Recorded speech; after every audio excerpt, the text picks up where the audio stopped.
Bienvenue dans Vivre avec Intention, le podcast dédié aux femmes qui aspirent à forger leur identité et à vivre pleinement alignées sur leurs valeurs. Alors que tu sois déjà mariée, en couple ou en attente de ton partenaire divinement destiné, ou simplement en quête de sens et d'épanouissement, ce podcast est fait pour toi. Je suis Vanessa, ton hôte, et je suis ravie de te retrouver pour une nouvelle exploration sur la vie, la croissance personnelle et l'intention. Bonjour, je suis vraiment heureuse de te retrouver pour ce nouvel épisode. J'espère que tu vas bien. Aujourd'hui, j'aimerais te partager une réflexion qui a profondément transformé ma manière de vivre mon mariage, mais qui, je crois, va bien au-delà du couple. Parce qu'il existe une différence entre être aimé et se sentir aimé. Et c'est parfois dans cet écart, que va naître beaucoup de nos frustrations. On pense souvent que si deux personnes s'aiment sincèrement, elles devraient naturellement se sentir aimées. Ça paraît logique, n'est-ce pas? Après tout, si l'amour est là, pourquoi on se sentirait seul? Pourquoi est-ce qu'on aurait l'impression qu'il manque toujours quelque chose? Pourquoi est-ce que certains couples finissent par s'éloigner alors qu'ils continuent pourtant de s'aimer? Et je crois que cette question, elle est beaucoup plus fréquente qu'on ne l'imagine. Et c'est ce que je t'invite à explorer aujourd'hui. Alors si tu es prête, installe-toi confortablement et on y va. Alors pendant une période, mon mari et moi, nous nous aimions sincèrement. Pourtant, aucun de nous ne se sentait réellement aimé. Et ça nous frustrait énormément parce que on donnait chacun beaucoup à l'autre. Mais aucun de nous, on s'était rendu compte qu'aucun de nous ne recevait ce dont son cœur avait réellement besoin. Et avec le temps, cette expérience m'a appris 3 choses. La première, aimer quelqu'un ne garantit pas qu'il se sentira aimé. Et je crois que c'est l'une des plus grandes confusions, dans le couple. Parce qu'on pense, comme je le disais tout à l'heure, je l'aime, donc il devrait le sentir. Mais c'est pas aussi simple que ça. Parce qu'on donne aussi souvent l'amour de la manière dont nous savons l'exprimer. Donc ça peut être à travers nos gestes, à travers notre disponibilité, notre manière de servir, nos attentions, etc. Mais l'autre reçoit aussi cet amour avec son histoire, avec sa personnalité, ses besoins et parfois même avec ses blessures. Dans notre mariage, par exemple, mon mari avait profondément besoin de paroles valorisantes. Et moi, mon langage, c'était les actes de service. Mais même si je ne le disais pas toujours explicitement, pour moi, être écoutée, être comprise, ça se traduisait par des gestes concrets. Qu'il pose une action pour me soulager, qu'il soit attentif à ce que je vivais, qu'il fasse quelque chose plutôt que de simplement dire. Et comme parfois, il ne posait pas ces gestes-là, je ne me sentais ni entendue ni comprise. Et lui, de son côté, il essayait de me rassurer avec des mots. Mais ce n'étaient pas des mots dont j'avais besoin de concret. J'avais pas besoin qu'il me dise qu'il m'aimait, j'avais besoin qu'il me prouve qu'il m'aimait. Et comme je ne me sentais pas aimée, mon cœur était rempli de frustration. Et lorsque le cœur est rempli de frustration, il devient beaucoup plus difficile de prononcer les paroles que l'autre a justement besoin. Les paroles que mon mari attendait étaient précisément celles que je n'arrivais plus à lui donner. Alors lui, il avait l'impression de ne jamais être assez. Et moi, j'avais l'impression de ne jamais recevoir ce dont j'avais besoin. On s'aimait, mais on ne parlait pas le même langage. Et je crois que beaucoup de couples vivent cela. Il ne manque pas forcément d'amour, il manque parfois de compréhension Et en réalisant cela, il y a une autre question qui s'est imposée à moi. Si on ne parlait pas le même langage de l'amour, alors comment concrètement on fait pour construire une relation où chacun se sent réellement aimé? Et c'est là que il y a une évidence qui s'est juste pointée, je dirais, que j'ai compris une deuxième chose. Et puis c'est cette chose-là qui a permis de changer ma manière de voir le mariage, parce que je crois que l'amour nous confie une double responsabilité. Et cette deuxième prise de conscience a été encore plus importante. En tant que chrétiens, je dirais, en fait, on sait qu'il faut prendre soin du cœur de notre conjoint. On nous l'a enseigné, on le lit dans la Bible, on nous le répète souvent. Aimez votre mari, aimez votre femme, c'est veiller sur son cœur. Et c'est vrai, nous avons la responsabilité de prendre soin du cœur de notre mari et de notre femme. Nos paroles, notre présence, notre attention, nos encouragements, nos gestes, tout ça, en fait, ça compte. Concrètement, ça veut dire, tu vois, de choisir la parole qui élève plutôt que celle qui blesse, rester présente même quand on est fatigué, remarquer un effort avant de remarquer plutôt un manque. Et tout cela, oui, ça contribue à remplir le réservoir de l'eau. C'est pas secondaire, c'est une manière concrète d'aimer. Mais j'avais compris qu'il y avait une deuxième responsabilité dont on parle beaucoup moins. Et cette responsabilité-là, c'était de prendre soin de son propre cœur. En fait, en théorie, je le savais déjà. Mais dans la pratique, honnêtement, je ne le réalisais pas vraiment. Parce que sans m'en rendre compte, j'avais des attentes. Des attentes que je pense beaucoup d'entre nous avons dans le mariage, dans les relations, en fait. Que l'autre nous rende heureuse, quoi. Que le mariage, en fait, c'était supposé être comme un conte de fées. Que si on aimait, que si on aime et qu'on est aimé, tout devrait naturellement bien se passer. Et en fait, c'était plus difficile, je dirais, de le réaliser parce que quand notre cœur est constamment vide, en fait, on finit presque toujours par attendre que notre conjoint, notre partenaire le remplisse. On attend qu'il nous rassure, qu'il nous valorise, qu'il nous apaise, qu'il nous redonne de la joie, qu'il comble nos manques. Et sans nous en rendre compte, en fait, on lui demande de porter un poids qu'il n'a jamais été créé pour porter. Dieu nous invite, oui, à prendre soin du cœur de l'un de l'autre. Mais aucun conjoint n'a été créé pour devenir la source de l'autre. Dieu est la source. Notre conjoint est un canal de l'amour de Dieu. Et cette différence change énormément de choses. Il y a un verset qui avait beaucoup parlé à mon cœur à ce sujet, et c'était Jérémie 2, verset 13. En fait, Dieu, il y dit que son peuple a commis un double mal, l'abandonner, lui la source d'eau vive, pour se creuser des citernes fendues incapables de retenir l'eau. Et je crois que c'est exactement ce qui se passe quand on demande à notre conjoint d'être notre source. En fait, on se tourne vers une citerne qui est humaine. Ok, elle est aimante, ok, elle est sincère, mais elle est fendue, elle est limitée.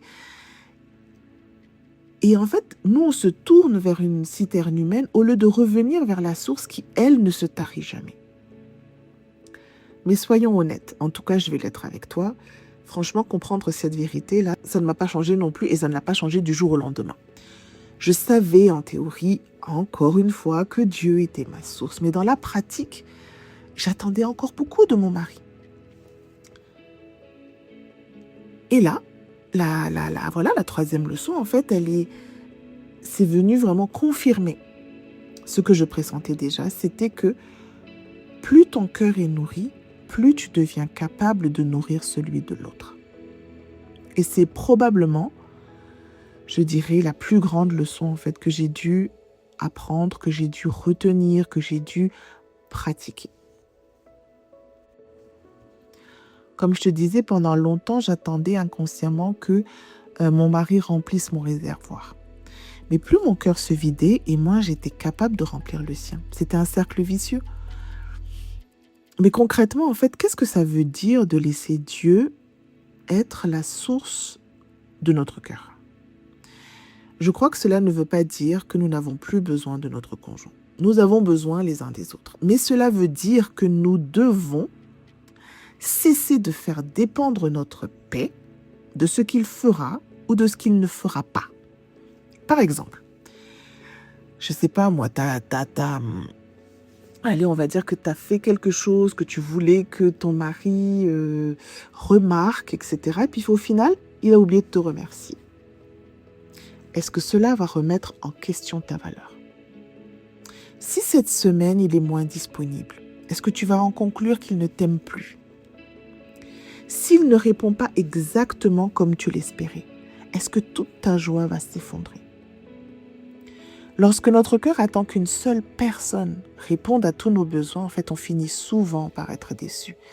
Et pas parce que notre conjoint est mauvais, mais parce que aucun être humain, en fait, ne peut porter un rôle qui appartient à Dieu. Alors, prendre soin de son cœur, c'est aussi apprendre à reconnaître ces attentes-là, à les nommer, à les déposer devant Dieu, à se demander, est-ce que j'attends de mon mari quelque chose qui n'est tout simplement pas capable de me donner? Et je crois que c'est là, en fait, tout l'enjeu. Oui, notre conjoint peut nous décevoir. C'est un humain, c'est humain. Personne n'est parfait et personne ne pourra jamais répondre à 100% de nos attentes. Mais notre paix, notre joie ne devrait pas dépendre de ces circonstances, de ses réactions ou de ce qu'il fait ou ne fait pas. Parce que si notre confiance repose sur ce que nous voulons voir chez lui, nous serons toujours à la merci de ses hauts et de ses bas. Notre confiance devrait reposer davantage en Dieu qu'en notre conjoint.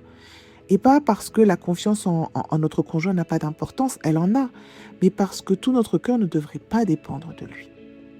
Il y a une deuxième chose, prendre soin de son cœur, c'est aussi arrêter d'attendre uniquement d'être aimé pour recommencer à vivre. Parfois, allez, avouons-le, on met un peu notre joie en pause.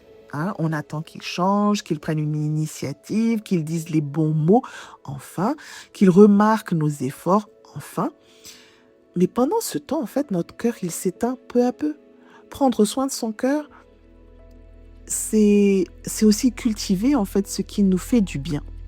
Passer du temps avec Dieu, lire, je sais pas, marcher, danser, créer, entretenir des relations saines, servir, apprendre. Parce que franchement, notre vie ne peut pas reposer sur une seule personne. Et enfin, prendre soin de son cœur, c'est aussi apprendre à exprimer ses besoins. Parfois, notre conjoint ne nous blesse pas volontairement. Il ne sait tout simplement pas, en fait, ce qui remplit notre réservoir, mais nous, en fait, on va espérer qu'il le devine.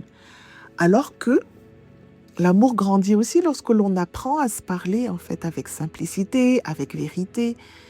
Et comme je disais, en fait, force est de constater que plus notre cœur est nourri, plus il devient naturel d'encourager notre mari, de voir ses efforts, de reconnaître ce qu'il fait et de remplir à notre tour son réservoir. Avec mon mari, lorsque son réservoir commençait lui aussi à se remplir, en fait, il devenait plus disponible pour remplir le mien. Et donc, le cercle vicieux devenait progressivement un cercle vertueux.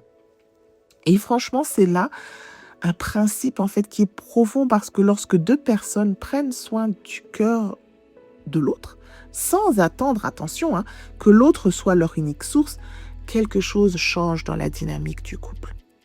Alors qu'est-ce qu'on fait avec tout ça?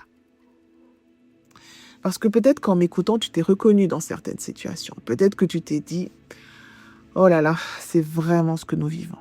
Et si c'est le cas, j'aimerais simplement te laisser avec une dernière réflexion.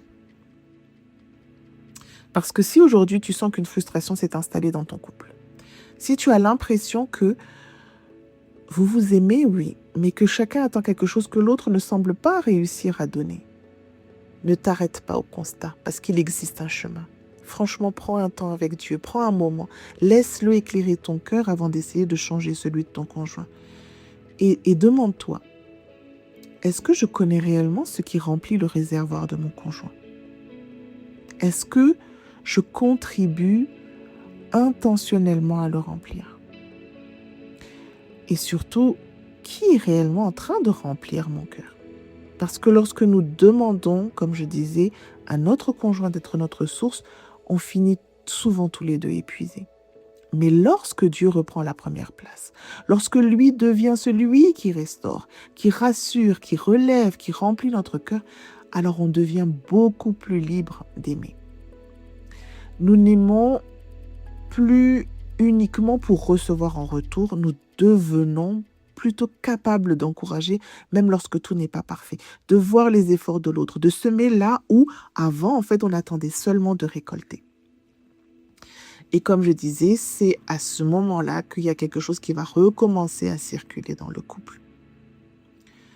Je crois sincèrement que beaucoup de couples ne manquent pas d'amour. Ils ont simplement besoin d'apprendre à mieux le donner et à mieux le recevoir.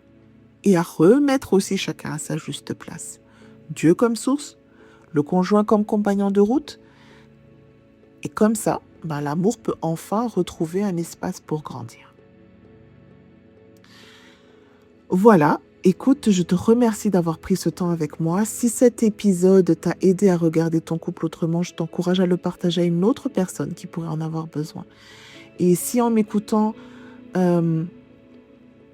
aujourd'hui, tu réalises justement que certaines frustrations dans ton couple trouvent leur origine dans des blessures en fait qui sont plus profondes, alors j'aimerais simplement t'encourager à ne pas t'arrêter là.